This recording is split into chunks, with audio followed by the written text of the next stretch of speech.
Boa noite a todos. Bom, hoje nós iremos abordar um tema que, apesar de estar muito dentro do estudo da doutrina espírita e fazer parte, do conteúdo doutrinário dos espíritos, para minha surpresa, em alguns momentos a gente foi abordado, tanto aqui mesmo dentro do NEOV, como em outros locais, e as pessoas até tiveram coragem de perguntar do que se tratava, afinal de contas, o termo animismo. É um termo utilizado não só dentro da doutrina espírita, foi cunhado, aliás, fora da doutrina espírita. Nas obras básicas nós não encontramos exatamente esse termo, e de uma forma geral, como vocês vão ver com a abordagem do Livro dos Espíritos, ele está bem implícito com as relações mediúnicas e com as relações do ser humano em geral. Fundamentalmente, a relevância de se estudá-lo com uma certa profundidade é que a gente possa abordar de alguma forma, entender as variadas fases do desenvolvimento do espírito. O espírito, segundo a doutrina espírita, ele se desenvolveu através do princípio inteligente, não exatamente como humano a princípio, partindo, como diz Leon Denis, do mineral ao vegetal, do vegetal ao animal e do animal ao ser humano. E fica meio complexo, de a gente tentar estabelecer uma união desses princípios. O livro do qual eu tirei uma boa parte também das ideias, das teorias, ele se chama A Evolução Anímica. O seu autor é o Gabriel Delany. Mas, por opção até doutrinária, eu optei por abordar alguns pontos apenas do livro, se tratando especificamente do capítulo 4, do qual vou tratar no final da exposição. Basicamente, nós vamos fazer um passeio rápido para entender a questão da evolução anímica, a questão do animismo dentro da prática mediúnica e do dia a dia, e, por final, as questões científicas, analisadas por Gabriel Delany. Adiantando, Gabriel Delany não foi o único a estudar o termo, e principalmente se interessar pela estruturação da memória e do ser integral, do qual nós somos. Sua base, sua fundamentação de estudo, principalmente, era estudar a questão fisiológica, a princípio, do desenvolvimento da alma. E ele conseguiu, no seu livro, separar em alguns aspectos. Seria muito extenso abordar a ele na totalidade. Mas ele aborda as questões anímicas como reflexos que nós possuímos hoje. Por exemplo, alguém pensa para que o coração bata? Não, Difícil. Alguém pensa para respirar? E para aprender a respiração? Para aprender a respiração, sim, Se trata de uma vontade. Mas o ato de respirar, o ato do bater do coração, ele entra como um estágio primário do desenvolvimento do princípio inteligente. Então isso ele fica bem relatado na obra de Gabriel Delany. No animismo, puramente dizendo, como relação mediúnica, nós vamos abordar apenas o Livro dos Espíritos. Então, vamos lá. No capítulo 11, dos 3 reinos, nós temos o seguinte: o homem, tendo tudo o que há nas plantas e nos animais, domina.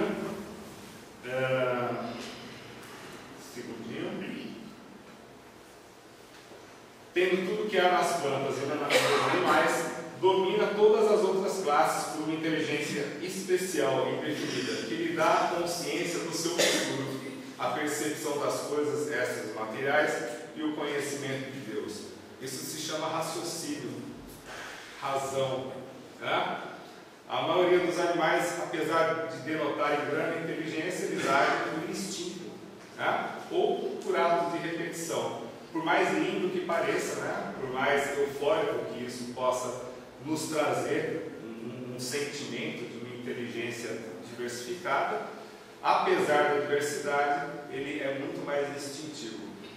Deixe de domesticar, deixe de agradar um animal e ele passa instintivamente a vivenciar a sua vida natural, ou seja, ele vai buscar as coisas que ele está condicionado a fazer.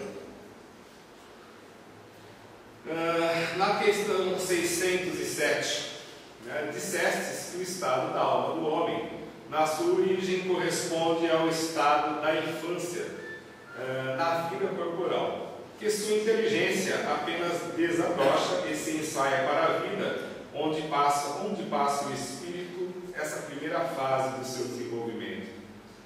Numa série de existências que precedem o período a que chamais humanidade. Fica um pouco no ar a resposta, né? Mas, de acordo com os estudos efetuados durante os cursos, os estudos efetuados pelos outros autores, e principalmente as questões abordadas do princípio inteligente, nós chegamos à conclusão, implícita também no Livro dos Espíritos, de que o princípio inteligente, ou a alma, a princípio, ela estagia nos vegetais, né? Vamos colocar logo na vida orgânica e a vida animal, ela estagia nos vegetais de forma a ali adquirir os princípios básicos das sensações e das percepções. Nós podemos observar que uma planta, ela age de acordo com a sua necessidade, não age? Se estiver faltando luminosidade, automaticamente ela vai girar, não vai? Qualquer planta, não é só o girassol não, ela vai girar em busca da captação do raio solar, não especificamente do calor, mas da luz, né? Para que haja fotossíntese. Se você em casa começar a testar a planta e virá-la constantemente, automaticamente todos os dias ela vai se posicionar buscando esses resultados. Então, a partir desse momento, né, com o princípio de vida orgânica, o espírito ele passa a exercitar a busca, né, a exercitar principalmente dentro do seu organismo as formas de se manter vivo. Sem essa forma, nós não teríamos condições mentais, né, racionais de manter as coisas em ordem. Então ele diz assim, parece que sim, que assim se pode considerar a alma como tendo sido o princípio inteligente dos seres inferiores da criação.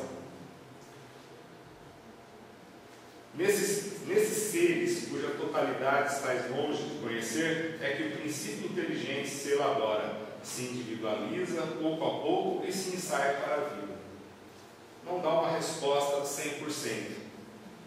Apenas posteriormente os cientistas, né, ou os pesquisadores passam a estudar com mais clareza. Então, é de certo modo um trabalho preparatório como o da germinação, por efeito do qual o princípio inteligente sofre uma transformação e se torna espírito. Entra então no período de humanização, começando a ter consciência de seu futuro, capacidade de distinguir o bem do mal e a responsabilidade dos seus atos. Não existe nada, doutrinariamente falando, né, que aponte uma exatidão desses momentos de transição, seja da vida orgânica para animal, como da animal para o homem. Até a própria teoria da evolução de Darwin, as pessoas costumam brincar. Se alguém já viu algum animal nesse estado de transição, a mesma coisa seria um animal passando para o estado de transição do homem. Então fica muito difícil a gente visualizar, vislumbrar essa ideia. É mais uma questão de lógica mesmo dentro dos estudos.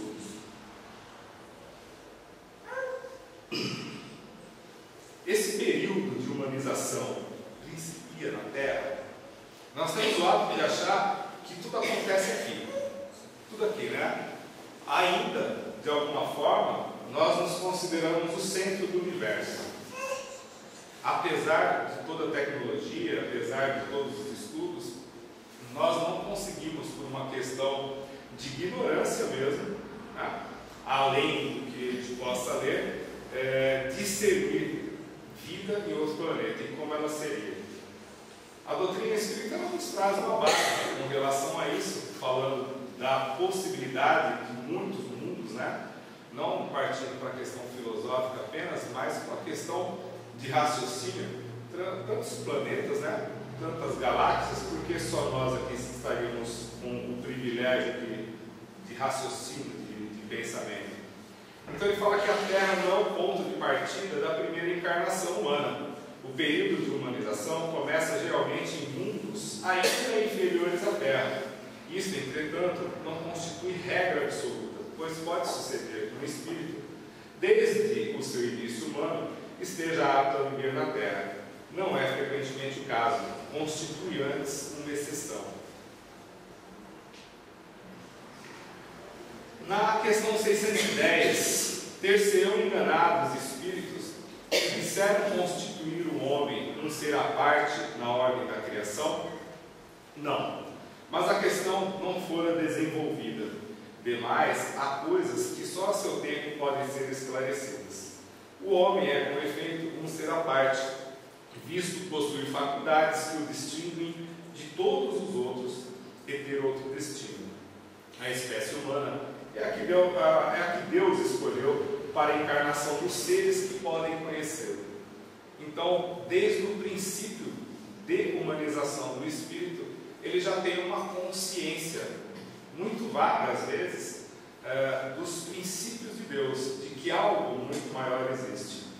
Se a gente for nos reportar a história, nós vamos ver que muito antes de se existir a noção de um Deus único, os homens já buscavam, dentro da sua religiosidade, dentro das suas crenças, né, algo acima que pudesse dar-lhes uma sustentação psíquica, digamos assim.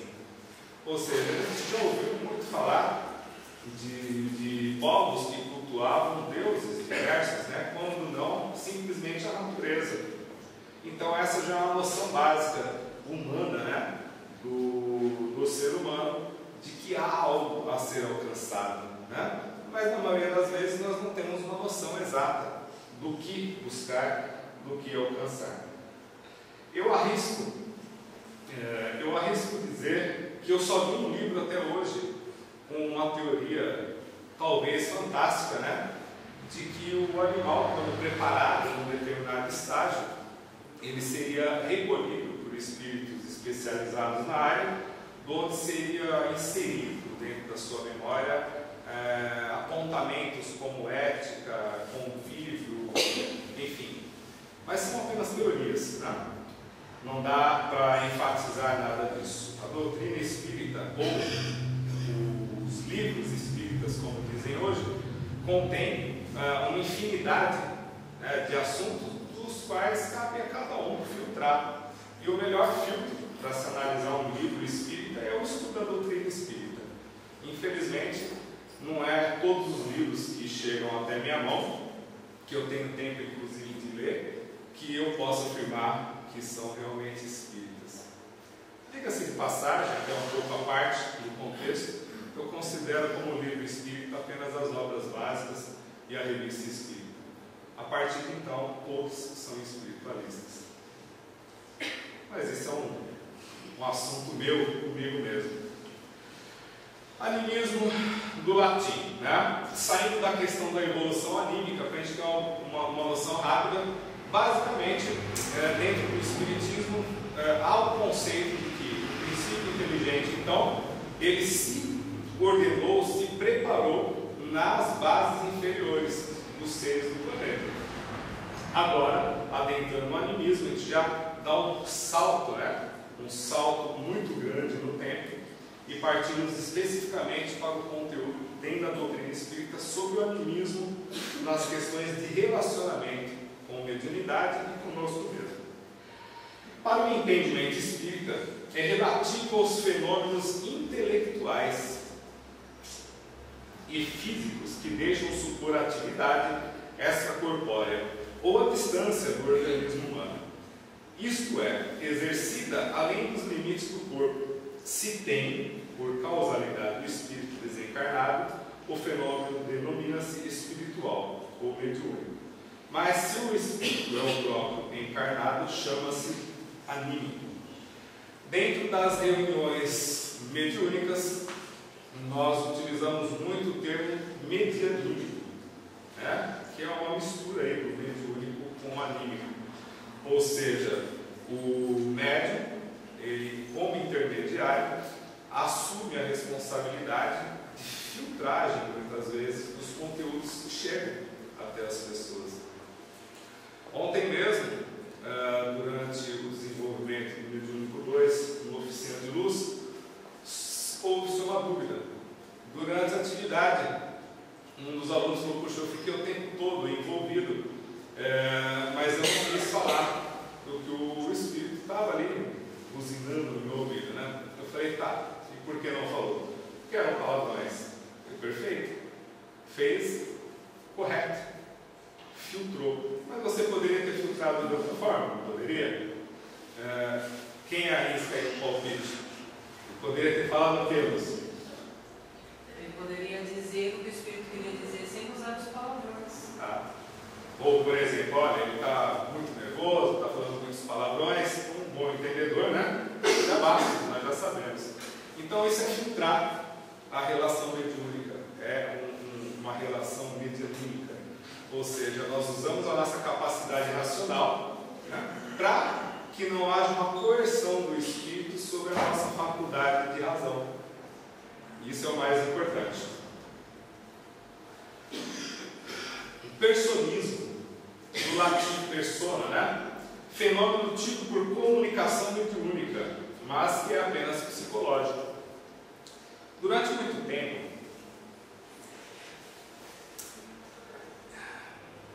que eu me lembro, eu ainda peguei um resquício disso, há uns 8 anos atrás, eu ouvia, por exemplo, algumas pessoas comentando quando haviam fatos estrambólicos numa reunião, ou quando o médium ele tinha repetitivamente as mesmas manifestações, mais ou menos as mesmas frases, o mesmo conteúdo psicológico, algumas pessoas dizerem que aquilo era anímico, mas de um modo totalmente pejorativo, né?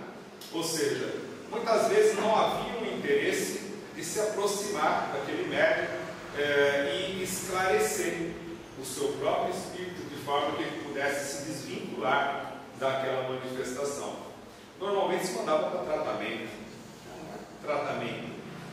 O médium mal sabia o que estava acontecendo, mal entendia por que estava indo para tratamento, porque afinal de contas ele estava cumprindo o seu papel dentro do trabalho mediúnico, tá? E ficava o dito pelo não dito.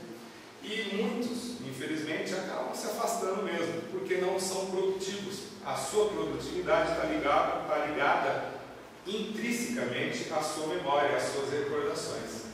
E isso é um fato que hoje, graças a Deus, uma boa parte dos doutrinadores, dos dirigentes dos grupos mediúnicos já abordam esses médiuns, de forma a que sejam primeiramente tratados, né, mediunicamente, através do esclarecimento e das orientações posteriores, para que depois possam, de uma forma natural, auxiliar, sim, numa reunião mediúnica, aos espíritos que trabalham com o socorro espiritual.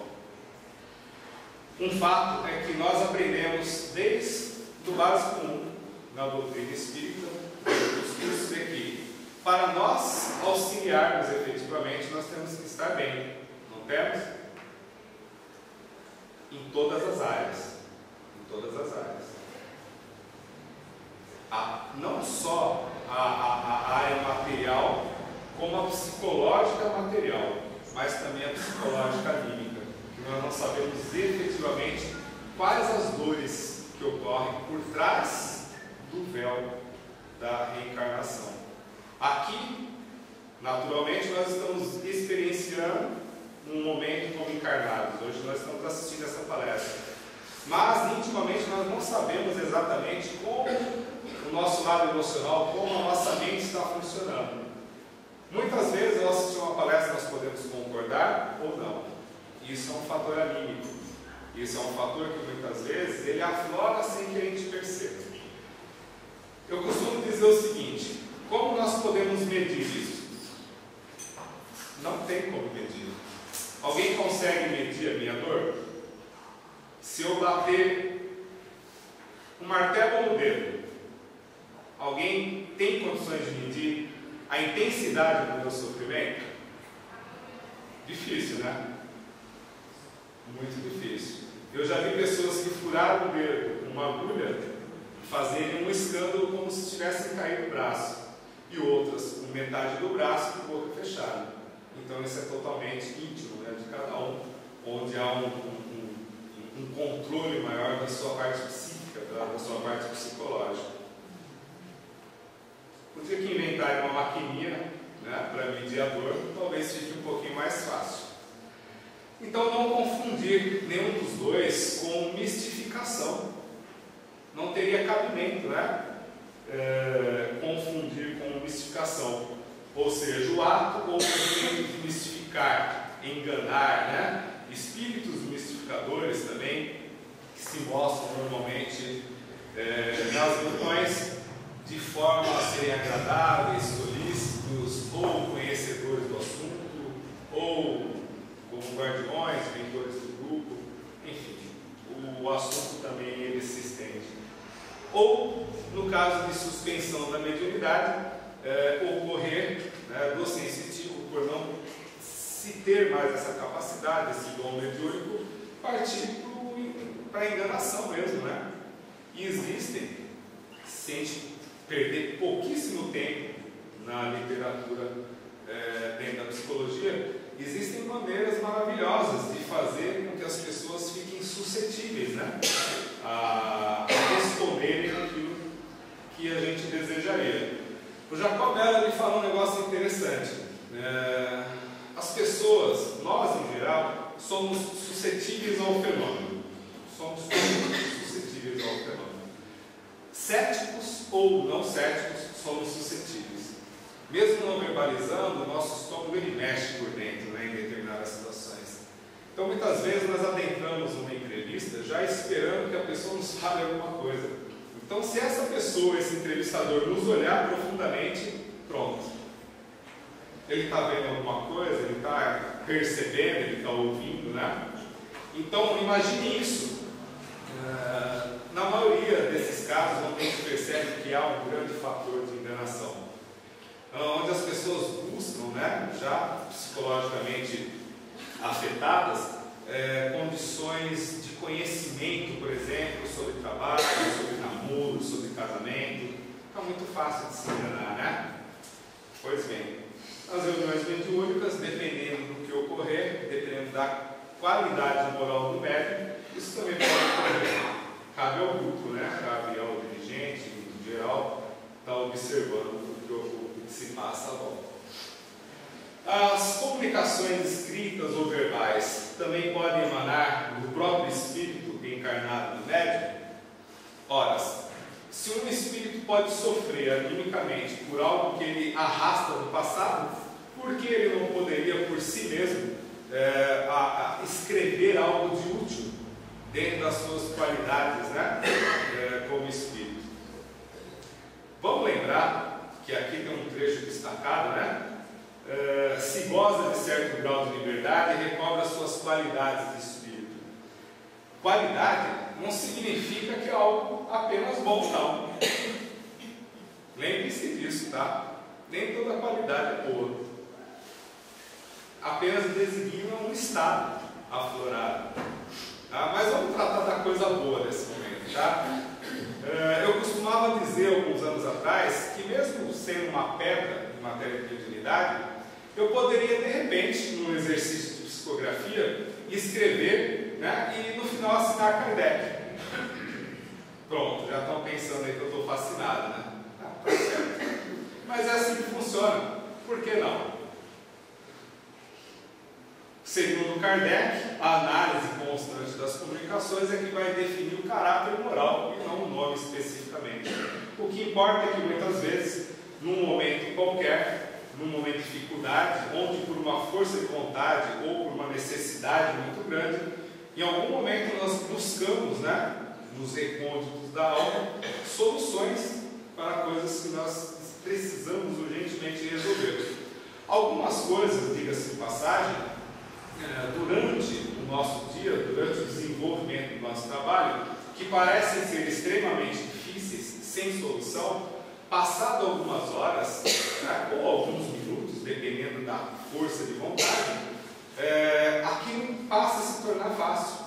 Parece que a gente começa a recordar tudo de uma maneira muito simples. Alguém aqui utiliza a regra de 3 constantemente? Ninguém. Sacanagem, perguntar um negócio desse. Pois é. Mas se a gente fizer um esforço, apesar de não lembrar as regras de aplicação, nós vamos lembrar que ela existe. Se ela existe, nós vamos fazer o quê? Nós vamos buscar material de estudo. E ao pegar esse material de estudo, nós não vamos precisar passar por todo esse ciclo de aprendizado sobre regra de 3. Nós vamos dar uma lida superficial, uma lida rápida, vamos fazer alguns exercícios na tentativa de erro e acerto e vamos desenvolver essa atividade. Nós vamos lembrar, não vamos? Isso pode acontecer sem a necessidade de recorrer aos livros. E mais adiante nós vamos observar porque Gabriel Delany ele trata disso de uma maneira muito simples. Então o médium ele pode sim recorrer, as comunicações do médium elas podem sim vir do próprio espírito do médium. E isso também vai denotar que a gente pode prestar um pouco de atenção, que não significa que se houver uma manifestação ou uma psicografia com um valor muito grande cultural, não significa que o médium seja culto nessa atual existência. Não há o porquê disso. Durante os estudos nós vamos perceber que, durante os estudos da casa, normalmente, para que se haja uma boa desenvoltura da psicografia, ou os mais variados níveis culturais, nós vamos perceber que os espíritos precisam dos nossos arquivos mentais. Se não forem atuais, eles vão buscar isso em algum lugar, não? Onde é? Ninguém arrisca? Nossa memória espiritual. E essa memória espiritual está onde? A consciência.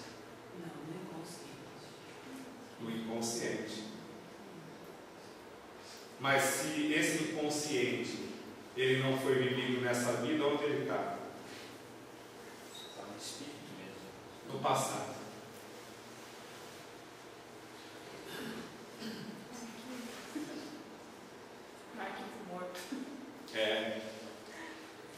Então, nós temos aqui qualidade, é a maneira de ser, boa ou má de uma coisa.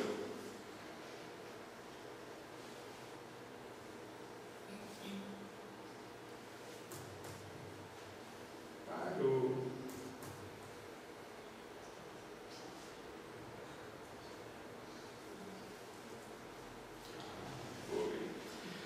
Então nós vamos entrar na parte do sono e dos sonhos. Para entender como ocorrem as manifestações escritas ou verbais da alma do médium, voltemos ao livro dos Espíritos, No capítulo 8, relativo a sono e sonhos. Como podemos julgar da liberdade do espírito durante o sono? Pelos sonhos. Quando o corpo repousa, acreditam, tem o espírito mais faculdades do que no estado de vigília. Lembra-se do passado e algumas vezes se prevê o futuro. Estando entorpecido o corpo, o espírito trata de quebrar seus grilhões, e de investigar, tanto no passado ou no futuro.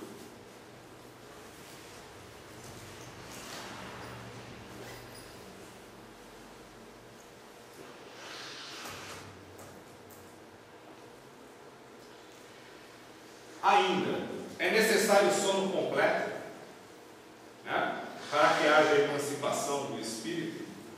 Não. Basta que os sentidos entrem em torpor, para que o espírito recobre a sua liberdade. Para se emancipar, ele se aproveita de todos os instantes de trégua que o corpo lhe concede. Desde que haja prostração das forças vitais, o espírito se desprende, tornando-se tanto mais livre quanto mais fraco. Quanto mais for o fraco o corpo. Aí eu me permito uma piadinha, né, que eu já ouvi muito. Algumas pessoas, quando dormem durante os cursos, né, foram condicionadas, se assim eu posso dizer, a associar o seu sono como se eles estivessem desdobrados aqui assistindo a aula. Pode ser que sim, pode ser que não, mas a gente sabendo que o espírito, ao emancipar a alma, ele busca racionalmente aquilo que faz parte do seu desejo. O fato dele estar dormindo no curso, onde quer que seja, não significa que ele está desprendido observando a aula. Significa que ele foi atrás exatamente dos motivos das suas emoções, daquilo que ele realmente gostaria de estar fazendo. Mas é uma teoria, é uma suposição. Assim se explica, né, que imagens idênticas às que vemos em sonho, vejamos estando apenas meio dormindo. Ou naquele cochilo rápido, né, na hora do almoço, depois que a gente almoça, assim, dá aquela coisa assim, uma seca com o olho aberto, né? Aí você viaja, imagina as coisas, né? Então, imagine. Outras vezes, num estado que ainda não é bem do adormecimento, estando com os olhos fechados, vemos imagens distintas, figuras cujas mínimas particularidades percebemos, que há aí efeito de visão ou de imaginação. Estando entorpecido o corpo, o espírito trata de desprender-se, transporta e vê. Se já fosse completo o sono, haveria o sono. A grande questão e a grande confusão que chega muitas vezes até os meus ouvidos é o onirismo que existe com relação ao que o espírito realmente percebe no plano espiritual, né? E as coisas já vivenciadas, as suas inquietações, as preocupações com o trabalho, com a família, preocupações com o assalto, preocupações com uma série de coisas que servem. Então, pela reclusão do espírito, né, no corpo físico, e a confusão mental do qual nós já estamos habituados, porque cada um sabe a confusão mental que vive, automaticamente a gente não tem uma recordação exata do que ocorreu durante esse estado de sono. Então, não adianta querer interpretações não, tá, gente? Não tem fundamento isso. Não existe fundamento para isso. E qualquer um que interprete seus sonhos, fuja. Fuja. Nem gente, nem espírito. Nem médium, né? Nem médium incorporado. Fujam, que é roubado. Como se percebe nessas questões, o espírito humano tem a predisposição a interagir no plano espiritual. Ou seja, essa interação, essa interatividade que nós possuímos são os momentos que a gente possa ter um descanso. Na realidade, o lógico seria que a gente descansasse, né? Imaginem alguém com uma deficiência qualquer, do qual vive uma extrema vida vegetativa. O maior descanso que Deus propiciou a esses espíritos é a emancipação da alma. Ou seja, é a oportunidade do qual esses espíritos têm de respirar, digamos assim. É como se nós estivéssemos dentro de uma piscina com a cabeça debaixo d'água, sem poder respirar. E no momento da emancipação do sono, nós podemos respirar, receber instruções, né? Ou não, ou sermos vingativos. Depende de onde está sintonizado o nosso espírito, a nossa vontade, a nossa emoção. Então, né, para descanso do corpo, para saciar seus vícios ou agregar conhecimentos, para investigação do presente, passado ou futuro, de forma a buscar soluções para seus problemas atuais, em busca dessas soluções. Porém, às vezes, pode o espírito ficar preso animicamente com o passado, seja pelo apego, dor ou pela melancolia, pela saudade. O ficar preso no seu passado, nas suas interações, ele não é ao pé da letra ficar preso. Ficar preso pelos sentimentos, pelos seus desejos. Muitas vezes nós não conseguimos abandonar o sentimento. Conseguimos? Haja psicólogo, né? Haja psicólogo e nada, a pessoa não consegue. É por causa da mãe, é por causa do pai, é por causa do professor, é por causa do Anselmo, é por causa de quem quer que seja, e a pessoa está lá mastigando o mesmo problema, né? São coisas mal resolvidas, que nós assumimos a responsabilidade nessa encarnação, conhecedores dos nossos defeitos, conhecedores dos nossos vícios, das nossas tendências, assumimos a responsabilidade dessa modificação, mas não significa que essa personalidade congênita, essa personalidade inata, se curou na última existência. Então a oportunidade que nós temos de reencarnar é exatamente para isso, é para trabalhar isso. Na doutrina espírita, no próprio livro dos Espíritos, se vocês pesquisarem rapidamente, vocês vão encontrar sobre personalidade inata do espírito. Ou seja, ao identificar um trauma, identificar uma dor, identificar algo que faça com que a gente sofra muito fácil em relação às outras pessoas, é o nosso ponto de apoio, o nosso ponto de alerta para que a gente comece a trabalhar isso. Eu costumo sempre citar alguns exemplos, né? Tem pessoas que não deixam de ser maledicentes nunca, né? E se não houver uma oportunidade, né, de praticar uma fofoquinha, elas vão buscar condições para isso. Tem pessoas que não deixam de ser briguentas durante muito tempo. E na falta, cria-se oportunidades. Tem pessoas que sentem uma raiva fora do comum, né? Mas tem uma família boa, tiveram pais excelentes, boa criação, não tem essa raiva toda. Então são motivos preocupantes que nós temos que observar dentro da nossa personalidade, para que toda vez que houver a necessidade de saciar esse vício, o que a doutrina espírita nos ensina é que controlemos, simplesmente controlemos. Mas o nosso ego, ele não nos deixa fazer isso, né? Nos apoiamos muitas vezes na necessidade, né, de expor os nossos sentimentos. A psicologia faz muito isso hoje. Coloque para fora, coloque para fora. Mas colocar o que para fora? Existem muitas ferramentas para se trabalhar com isso. E se não houver tempo hábil, a pessoa não tem um norte específico para isso. Nem tudo é bom colocar para fora.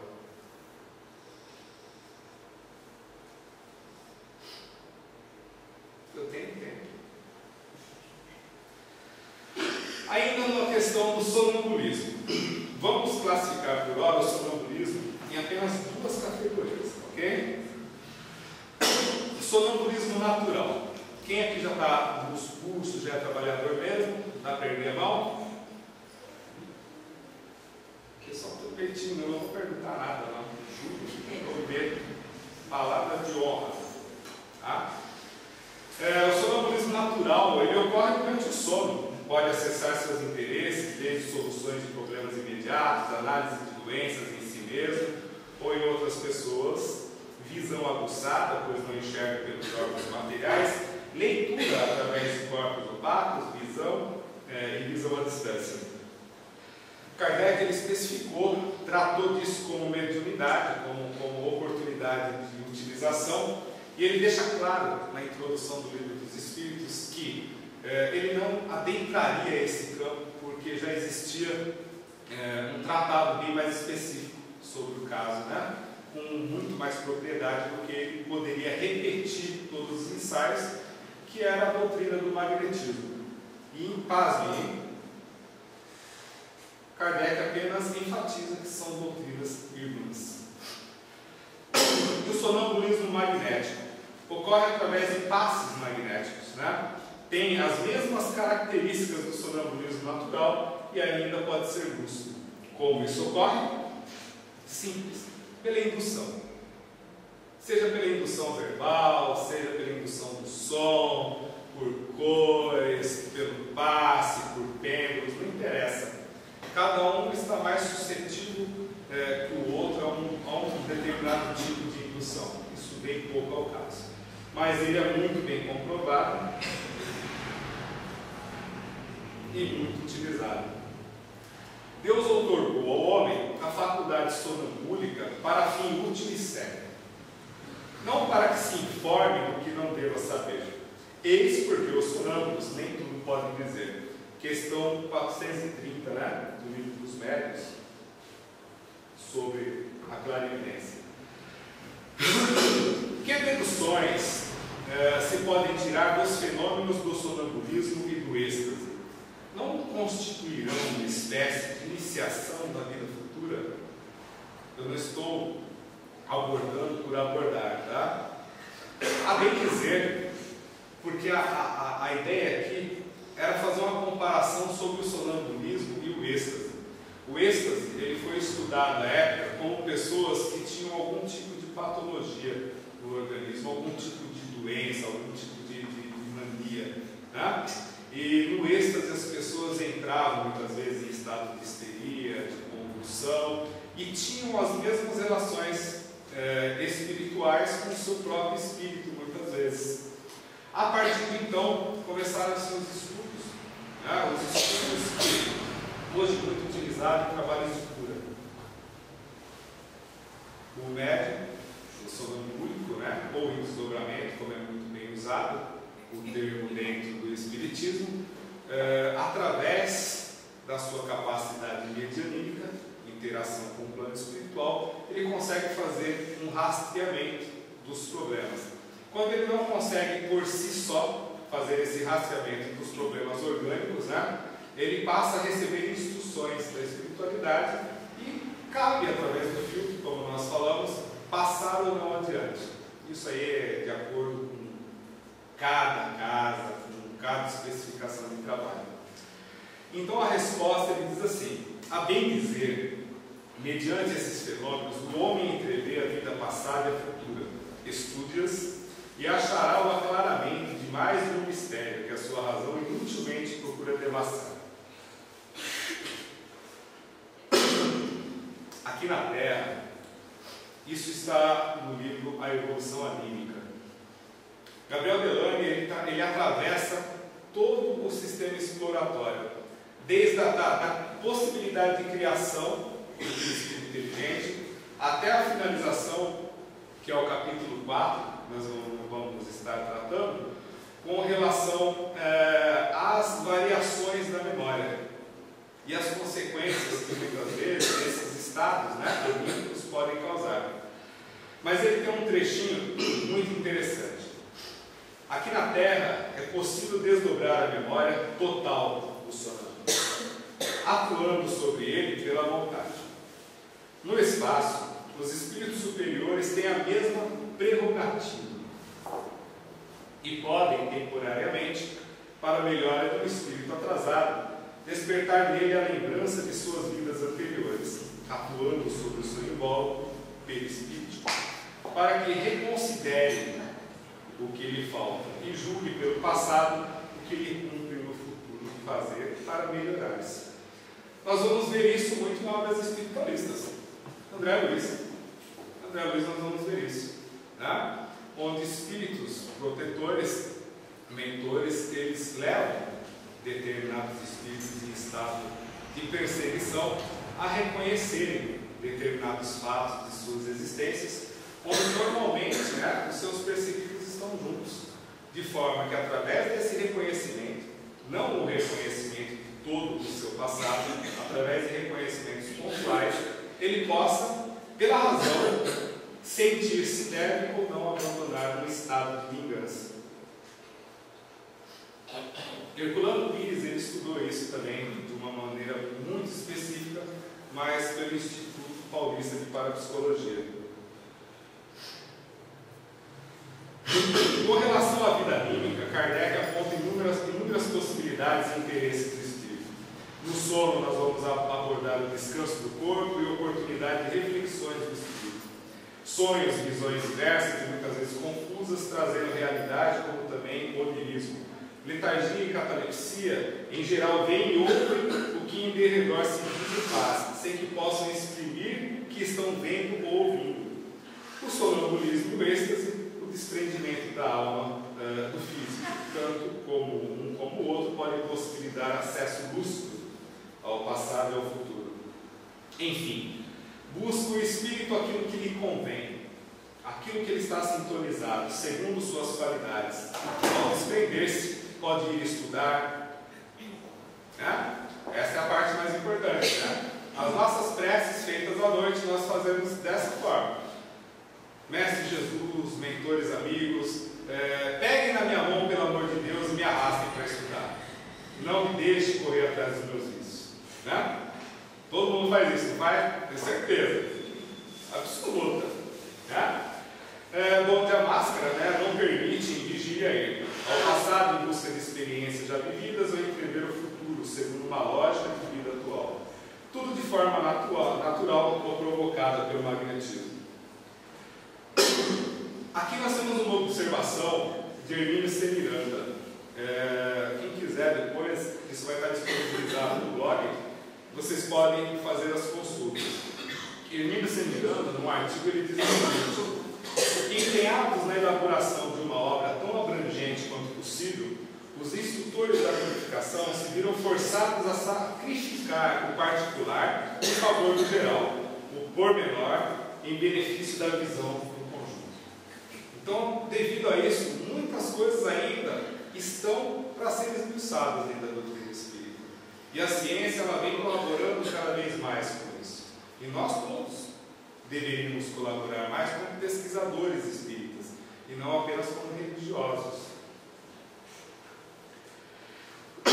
Como continuadores desses estudos, né, nós vamos citar apenas 3 rapidamente, que é o Alexandre Aksakov, Animismo e Espiritismo, Ernesto Rosano, Animismo ou Espiritismo, e Gabriel Delany, a Evolução Anímica, que é o que nós vamos tratar a partir de agora.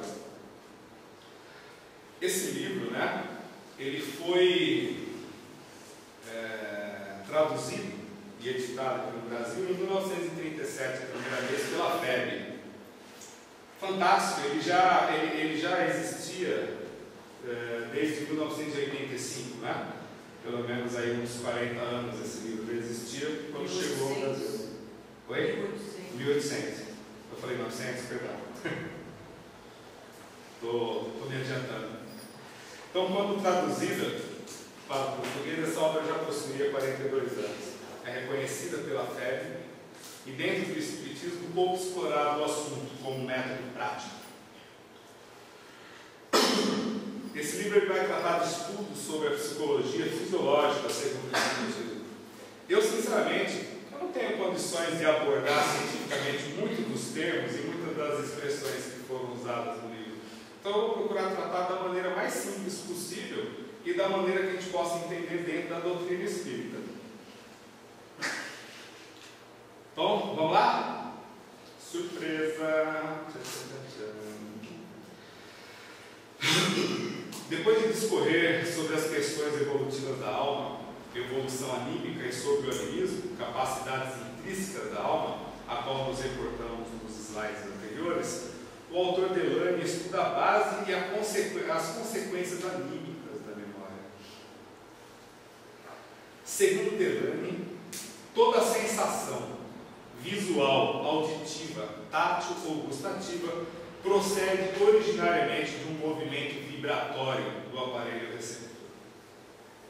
Parece confuso, né? Mas não é tanto não. Dentro do livro dos Espíritos nós vamos encontrar um capítulo inteirinho que fala sobre sensações, percepções e sofrimentos dos Espíritos. Ali vai dar para a gente estudar essa noite com bastante clareza sobre o que ele está abordando. Mas basicamente é o seguinte: toda sensação percebida pelos nossos meios, né, seja visual, auditivo, gustativo, eles produzem uma vibração, tá? Se alguém aqui tivesse sido ensinado desde pequeno que uma laranja não se chama laranja, se chama melancia, ele ia chamar ela de melancia porque o que ele captou de ondas vibratórias e o que foi ensinado no seu campo visual, aquilo era uma melancia. É absurdo o que eu estou falando? Não, né? Quem brincava aí de língua do peito? Pois é, né? Era uma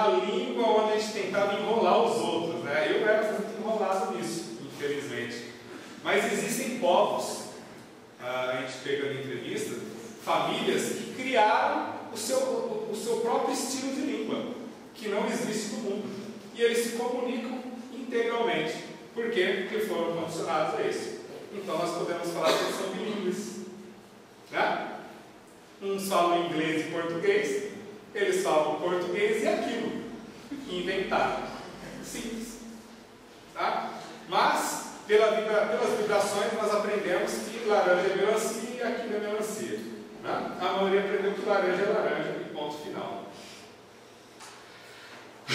Esse abalo, né, ele se propaga ao longo dos nervos sensitivos e depois de um certo percurso ele chega ao cérebro, né? Conforme a natureza da irritação, há uma zona especial chamada cortical. Ou seja, lembra que nós estávamos falando sobre relembrar, por exemplo, uma lição? Se nós dermos muito valor para essa lição, vamos falar da profissão de cada um, vamos lembrar rapidamente da profissão. Aquilo que vocês utilizam todo dia, que tem um interesse fundamental, porque rende dinheiro, rende sustento para casa, vocês lembram e relatam e explicam ela de frente para trás, do meio para frente, do meio para trás, de trás para frente, explicam? Mas a regra de tem ninguém lembrar. Ela não traz dinheiro, ela não traz facilidade para o dia a dia. Né? Gabriel Delano, ele vai falar que essas impressões, elas são variáveis de acordo com a intensidade, né, e a duração, a intensidade do nosso esforço e a duração desse esforço em relação ao aprendizado. Então, todas as nossas sensações, todos os pontos do nosso aprendizado, dependendo da intensidade e da duração, eles vão ter maior importância dentro do nosso cérebro, ou seja, o registro vai ser muito maior. Então, nós vamos aprender coisas pela intensidade e nós vamos ouvir coisas que não demos atenção e que vão cair no inconsciente. Inconsciente mesmo. E outras que nós demos um valor específico para ele, e vão estar no inconsciente, mas a nossa memória, o nosso cérebro trabalha como? É um fichário automático, né? Nós pensamos, ele vai buscando tudo da melhor forma. Então, essas ondas, essas vibrações, elas chegam até o nosso cérebro. O que nenhum cientista até aquele momento explicava é o que ocorria após a chegada, né, dessa sensação exterior ao cérebro. Ele ainda brinca que alguns admitiam que as vibrações se exaltavam ou espiritualizavam, o que valeria dizer nada. Simples, falácia, sofismo. Não sei o que explicar, porque eu jogo qualquer coisa e quem quiser acreditar que acredite. Acreditem. Isso acontece ainda hoje. Haverá sempre uma adição, um amontoamento de imagens e nunca uma destruição, uma extinção das primitivas pelas supervenientes, daquelas que vieram posterior. Então sempre há uma adição, sempre se justapõe, e a nossa memória, as nossas lembranças, elas trabalham com associações. Muitas vezes nós não vemos algo que aconteceu na nossa infância, mas nós percebemos algo que nos remete a determinada lembrança por um longo percurso e vai fazer com que a gente lembre de uma determinada situação. Se ela é boa ou se ela é ruim, para mim nesse momento tanto faz. Grava-se, portanto, após esse estágio de percepção e vibração que passa ao cérebro, ela tem que chegar, essa impressão, até o espírito. E para chegar essa impressão até o espírito, ela tem que passar necessariamente pelo perispírito. É muito fácil nos cursos, ou em qualquer lugar, em qualquer conversa informal, quando a gente fala sobre isso, dizer que o perispírito, ele é o mapa mundi, né, da alma. Ali está impregnado tudo que se trata de arquivos e de experiências do espírito, seja em qualquer que for a época. No perispírito também, para simplificar, ficam marcadas as coisas boas, as boas lembranças, como as ruins. As doenças, algumas pessoas dizem que são expurgadas primeiramente no perispírito, ficam impregnadas no perispírito. A alma não curou, um determinado sentimento e ela fica impregnada no perispírito. Reencarnamos com a possibilidade de expurgar isso. Ela pode ser expurgada perispiritualmente, como ela pode descer como uma doença. Isso se nós mantivermos o mesmo padrão vibratório, as mesmas tendências, as mesmas necessidades, os mesmos vícios. Arriscam a dizer que muitas doenças sem cura se tratam especificamente disso. Então, tem, portanto, o espírito seu armazém de ideias e sensações no perispírito. E o inconsciente? O que é o inconsciente? Ele é um famoso desconhecido para a gente. Ele é total desconhecido. É muito bacana falar do inconsciente. A gente fala no consciente, como se nós estivéssemos falando de pão e leite. Fosse a coisa mais simples do mundo. Agora, como abordar o inconsciente de uma pessoa? Lembram do comparativo da dor? Como que a gente pode medir o inconsciente de uma pessoa? Como que a gente pode medir a dor de uma pessoa? Não tem como. Ele faz uma comparação muito interessante. Ele compara o inconsciente a um sábio, cujos conhecimentos estivessem escritos em livros separados, mas dispostos em ordem imutável e religando-se uns aos outros ao mesmo tempo, que representando cada qual uma fração de cérebro e de perispírito. Por isso que um e outro são inseparáveis durante a encarnação. Tanto o inconsciente como o consciente, eles são inseparáveis. Nós não podemos mudar isso. Não tem como separar. Não dá simplesmente para falar para a pessoa, em qualquer que seja o seu estado emocional ou o seu sofrimento, para que ela se mantenha consciente, que ela use a razão. Não dá. Alguém arriscaria a falar para o seu filho gritando de dor porque chutou o pé da mesa para que ele usasse a razão? Não. A dor é muito grande. Aliás, alguém já chutou o pé da cama? Tá? Nessas horas vocês usam a razão? Pois é. A memória propriamente dita, né? Capacidade de evocação. Isso nós temos na nossa memória. Capacidade de evocação. Evocar é o quê? Chamar algo para si. Na doutrina espírita nós evocamos espíritos, né? Evocamos espírito na doutrina espírita. Como seres humanos racionais, nós podemos evocar nossas memórias. Nós não fazemos isso quando precisamos? Efetivamente, que venha se recordar. Se bem nos lembrarmos das fases por que passou a sensação, para sair do campo da consciência, restituir-lhe as duas condições indispensáveis, a percepção, ou seja, intensidade e duração. Eu sempre me ferro quando eu faço essa pergunta, mas eu vou fazer, não tem jeito. Alguém conhece alguma fruta exótica? Não? Pois é, eu fico tão desanimado por isso que hoje eu não trouxe nenhum nome. Trouxe? Por favor, qual? Pitaia. Oi? Pitaia. Pitaia, muito bom. E por conhecer, você conhece ali a forma e se já provou, reconhece o gosto, né? E aprendeu que ela é pitaia, não é melancia. Sim. Tá? Pois é. Alguém aqui conhece a pitaia? Não? Mais uma que conhece. Para descartar logo, todo mundo que não conhece, né? É porque isso não passou pelo campo da sensação e da percepção.